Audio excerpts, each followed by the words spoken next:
Good afternoon and welcome to another story from my book, Shamanic Journey, Crossing the Portal of 2020-2021. This is the first of a series of 4 articles or stories called Shamanic Journey, from which I got the name for the book. This is the part 1, Purge of Emotions. Emotions are doorways to the unconscious. They are portals and healing triggers. A lot of us are brought up having to please others. This means that the reward to our actions is the acceptance or lack of it, according to whether we react in ways considered acceptable within the status quo or social makeup around us. This is not always a conscious decision made by the adults in our lives. This is how they were taught, and they believe it to be the right way, leaving little room to maneuver for the new generations that are born in vibrational circumstances much more ahead than the previous generations did. In fact, according to Abraham Hicks, new generations are always born at the level of the dreams that previous generations put in the universal unconscious, but they didn't get to fully experience. And that is how we evolve. The result of this dynamic is usually sacrifice. Always looking for acceptance from others, like a dog waiting for a tap on the head from its owner. Unfortunately, we're not dogs, and that behavior is not fulfilling for us. In fact, it is limiting and it is crippling. In March 2020, I started to unravel this spiritual thread when I was searching for answers to a block I was experiencing, and I looked at Chuck Spesano's card, and I give you the link so that you can access them. Psychology of Vision.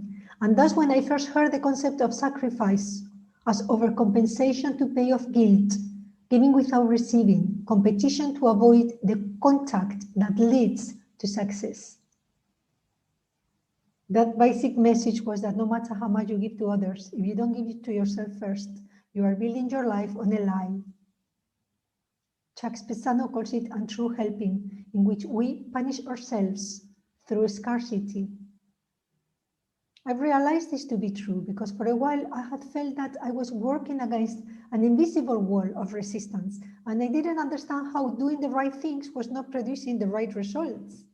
But the proof is always in the pudding. It was then that I started to co-create my live discussions with Dr. Anna YouTube channel with a group of people who were also interested in evolving through healing and personal development. And this was the beginning of a partnership and communication which breaks the cycle of sacrificing. In my healing sessions, issues with my lymph brought up the influence of Saturn in Pisces, which rules karma. And the message was dismantling the past, resetting the pace, and stepping into my mission, because Saturn governs the teacher I was supposed to teach what I had learned. Saturn pointed out to a new way of seeing something, and this was corroborated by Capricorn, bringing me a change of direction by allowing me to step into the future through the discipline of my work. In May 2020, I did a reading online, and my tarot card, and I'll give you the link, it was facade.com, was the Queen of Pentacles. Monumental change. You will break ground. And my I Ching reading, also the link, cafeosol.com, was number 44, Rebirth, Liaison. Your power needs to be resurrected as it was forced on the ground or misunderstood. To a certain point, we all have these or similar patterns where we create a self-made prison in our attempt to fit in and adapt to expectations of others. But in the end, there is only one way. Number 7722. I give you the link, sacredscribesangelnumbers.blogspot.com.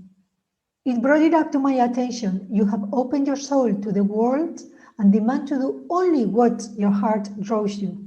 As you follow your natural rhythms, there will be synchronicities. I am a weaver.